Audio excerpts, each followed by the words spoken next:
스노우볼 좋아하세요? 저는 참 좋아하는데요. 저의 경우 절약으로 모은 종잣돈이 스노우볼이 되어 자산 규모가 꽤 늘어났습니다. 오늘은 종잣돈을 모을 때 필요한 19가지 절약 마인드를 이야기할게요. 레디 큐! 첫째, 시급 계산법을 활용해라. 이 방법은 회사 다니기 싫어할수록 더 효과가 큽니다. 일단 여러분이 한 달 월급을 계산하고 한 달 근무 시간을 카운트합니다. 월급에서 근무 시간을 나누면 여러분의 시급이 나오죠. 만약 여러분의 시급이 1만원이고 아이팟 신상품이 100만원이라면 100시간 더 일하시면 됩니다. 항상 가슴속에 사직서를 갖고 다니는 당신, 3천만원짜리 자동차를 구매할 생각이라면 3000시간만 더 일하면 됩니다. 유지비는 야근으로 생각하면 되겠군요. 둘째, 쪼개서 생각하세요. 물건을 구입하기 전에 한번 생각해보는 겁니다. 예를 들어 30만원짜리 코트를 사는 경우 이 코트를 몇 번 입을 수 있을까 한번 계산해보는 거죠. 사람마다 다르겠지만 조금 입으면 50회 정도 입을 겁니다. 그럼 한 번 입을 때마다 6,000원씩 빠이 하는 거죠. 물론 첫인상을 위해 옷 한두 벌은 비싼 거 사도 괜찮다고 생각합니다. 다만 모든 옷을 비싼 브랜드로 도배할 필요는 없죠. 아직 20, 30대라면 그 돈으로 주식을 사거나 자기 개발을 하는 게 낫습니다. 셋째, 돈 빼고 살 모으고 싶나요? 세상에는 맛있는 것이 정말 많습니다. 하지만 우리는 살을 빼고 돈을 모아야 하지만 돈을 빼고 살을 모으고 있습니다. 저는 닭강정을 참 좋아하는데요. 닭강정을 사 먹으면 돈은 빠지는데 살은 모을 수 있습니다. 명심하세요. 돈을 쓰면 안 좋은 게 2개가 따라오는데 돈을 안 쓰면 좋은 게 2개가 따라옵니다. 넷째, 가계부 무조건 쓰세요. 재테크 고수들도 가계부를 써야 된다, 안 써도 된다로 갈리는데요. 저는 써야 된다는 입장입니다. 가계부를 쓰면 저절로 소비에 대한 반성도 되고 미래 소비 계획도 세울 수 있습니다. 무엇보다 파이어족이 꿈이라면 가계부는 소비 DB이기 때문에 무조건 쓰셔야 합니다. 1, 2년 쌓인 DB랑 10년 쌓인 DB랑 어느 게 정확할까요? 가계부는 종이나 엑셀보다는 모바일 가계부가 통계내기도 좋고요. 부부라면 부부라는 가계부 어플을 추천합니다. 부부가 동시에 가계부를 입력할 수 있거든요. 다섯 번째, 푼돈은 엄청난 자산이다. 한때 선인들의 지혜에서 나온 티끌 모아 태산에 반발한 티끌 모아 티끌이라는 이상한 말이 유행했습니다. 티끌 모아 티끌이라고 생각한다면 여러분은 아인슈타인의 명언을 모르고 있는 겁니다.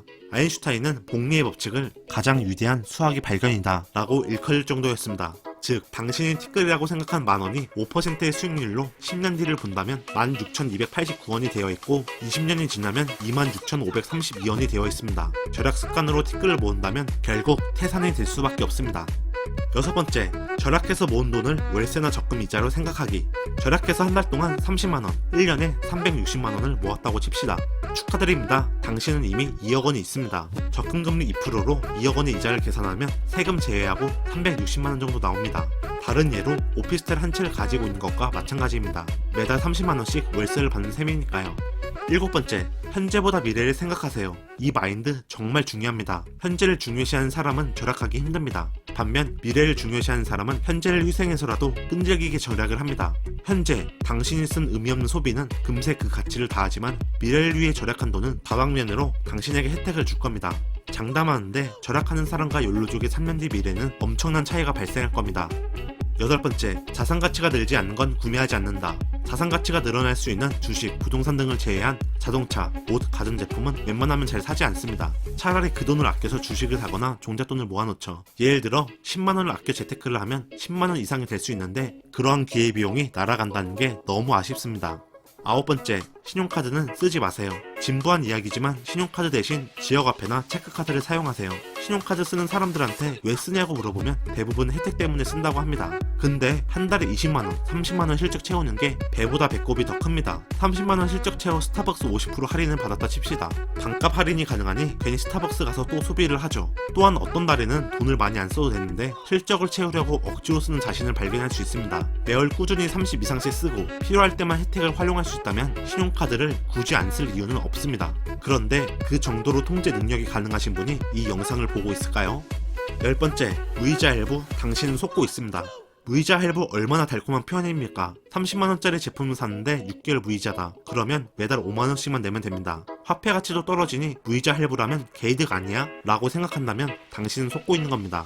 일단 무이자 할부는 카드 실적이 포함되지 않습니다. 카드사마다 다를 수 있으니 팩트 체크는 하셔야 하고요. 또한 당신을 우울하게 만들 수 있습니다. 저는 딱 한 번 무이자 할부를 해봤는데 할부 대금이 빠져나가는 날은 기분이 엄청 나빴어요. 당연히 상품의 대가로 돈을 매달 내야 하는 거지만 왠지 제 돈이 뜯기는 기분이고 지출 계획도 틀어져서 상심이 컸습니다. 11번째, 돈은 쓸수록 불행해집니다. 인간은 본능적으로 감정에 따라 소비를 합니다. 이는 이미 많은 연구 결과에서 증명되었습니다. 요즘 X발 비용이라고도 하죠. 기분이 나쁘면 안 써도 될 소비를 한다는 겁니다. 많은 사람들은 기분이 안 좋을수록 더 많은 소비를 합니다. 소비를 통해 불행한 마음을 진정시키려 하지만 그것은 일순간이고 이내 통장을 보며 또다시 불행해집니다. 메비우스의 띠처럼 불행은 또 불행을 낳습니다. 12번째, 나는 마케팅에 넘어가지 않는다. 옛날에 CF 카피라이팅이 있었죠. 아버지는 말하셨지, 인생을 즐겨라. 신용카드 회사에서 만든 CF였습니다. 카드 회사에서 인생을 즐기라고 이야기하다니 무슨 말인지 감 오시죠? 또 2-3년 전만 해도 기업에서 욜로를 밀다가 1-2년 전부터는 플렉스를 밀기 시작했습니다. 어차피 잘 먹고 잘 살기 힘드니 현재를 즐기자는 기업들의 마케팅이죠. 저는 욜로, 플렉스 같은 문구를 기업들이 쓰는 걸 보면 그 제품은 절대 안 삽니다. 괜히 그들의 마케팅 꼬임에 넘어가는 기분이 들거든요. 마케팅 속내가 보인다면 이렇게 생각하세요. 이건 절대 안 사. 13번째, 강제저축은 필수입니다. 남는 돈을 저축하는 게 아니라 저축하고 남는 돈을 써야 합니다. 사회 초년생이라면, 절약 초보자라면 무조건 강제저축을 권합니다. 그래야 돈을 모을 수 있어요. 못 믿겠다면 3개월씩만 해보세요. 강제저축 3개월, 후저축 3개월, 어떤 선택의 저축률이 높았는지요. 14번째, 보너스는 90% 이상 저축하세요. 주로 보너스가 나오는 달이면 사람들의 소비 씀씀이가 커집니다. 그리고 보너스로 무엇을 할까부터 생각을 하죠. 그런데 그런 생각을 가지고 있다면 종잣돈 모으기 힘듭니다. 저는 보너스의 90% 이상을 항상 저축했습니다. 보너스가 나오는 날이면 이 돈으로 무엇을 할까를 생각하지 않고 CMA 통장에 넣은 후 소소한 행복을 즐겼습니다. 돈이 쌓이는 그 기분, 아는 분들만 알 겁니다. 15번째, 기프티콘을 현금처럼 생각한다. 생일이나 이벤트에 당첨이 되면 기프티콘을 받습니다. 일반인들은 기프티콘이 생기면 꽁으로 생겼다고 별 생각 없이 사용을 하죠. 하지만 저는 기프티콘을 받으면 액면가액을 가계부에 수입으로 잡고 사용하면 지출로 잡습니다. 이렇게 기프티콘을 쓰면 남용하는 일이 없이 요긴하게 잘 활용할 수 있습니다. 16번째, 바쁘게 살수록 돈이 모인다. 우리는 주변에서 이런 말을 듣습니다. 바쁘게 살아서 돈 쓸 시간이 없어. 맞습니다. 바쁘게 살면 돈 쓸 시간이 없죠. 그렇다고 돈을 모으기 위해 억지로 바쁘라는 게 아닙니다. 그 시간에 자기 개발을 하거나 사이드 잡을 하는 등 본인의 생각과 몸을 바쁘게 하면 됩니다. 소비의 대다수는 충동 소비라 돈을 써야겠다는 생각조차 할 수 없을 겁니다. 17번째, 인생에 한 번뿐이니까 라는 마인드 버리기. 한 번뿐이니까 정말 돈 모으기 어려운 마인드입니다. 뭐만 하면 인생에 한 번뿐이니까 소비 좀 하자, 이런 마인드인 분들이 있습니다. 실제로 과거에 저도 그랬고요. 우리 인생에서 처음인 순간은 상당히 많습니다. 대학교 졸업, 연애, 취업, 결혼 등 매년 처음인 순간들이 줄줄이 이어져 있죠. 그러한 순간이 인생에 한 번뿐이라고 과소비를 한다면 절대 종잣돈을 모을 수 없습니다. 특히 결혼 준비를 할 때 이런 마인드를 가진다면 1천만 원이 눈 깜짝할 새에 사라지니 조심해야 합니다. 18번째, 남과 비교하지 않는다.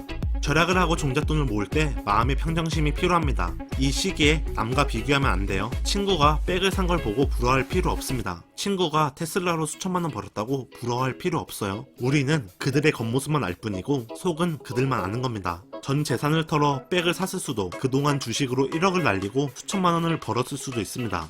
얼마 전 책을 읽으며 인상 깊은 문구가 있었습니다. 자신의 과거와 경쟁하라. 다른 사람과의 경쟁은 언제나 우리를 불편하게 한다. 그러나 자신의 과거와 경쟁하는 것은 적을 만들지 않고 스스로 나아지는 방식이다. 승리하면 스스로 기뻐할 수 있고 아무에게도 상처를 주지 않으며 모든 이의 찬사를 받을 수 있다. 가장 어려운 싸움은 자신과의 싸움이며 가장 가치 있는 진보는 자신의 어제보다 나아지는 것이다. 19번째, 특정 시간대에 자기 체면을 건다. 우리의 인생은 습관입니다. 잘 생각해보면 우리가 주로 소비하는 시간대는 정해져 있습니다.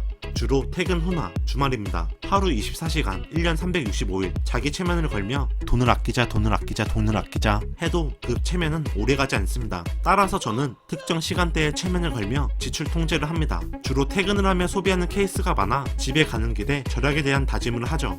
제가 알려드린 19가지 마인드 다 지켜야 한다고 생각하면 숨이 막힐 겁니다. 당연히 19가지 마인드는 다 지키기 힘들고요. 이 중 몇 개만 뽑아서 장착한다면 큰 도움이 될 겁니다. 종잣돈을 모으는 시기가 제일 재미없을 텐데 1천만 원 모으면 5천만 원이 금방 되고 또 금방 1억이 됩니다. 그 후에는 재테크 능력에 따라 스노우볼처럼 불어나죠. 몇 년만 견디면 분명 좋은 결과가 있을 테니 모두 힘내시기 바라겠습니다. 그럼 빠이.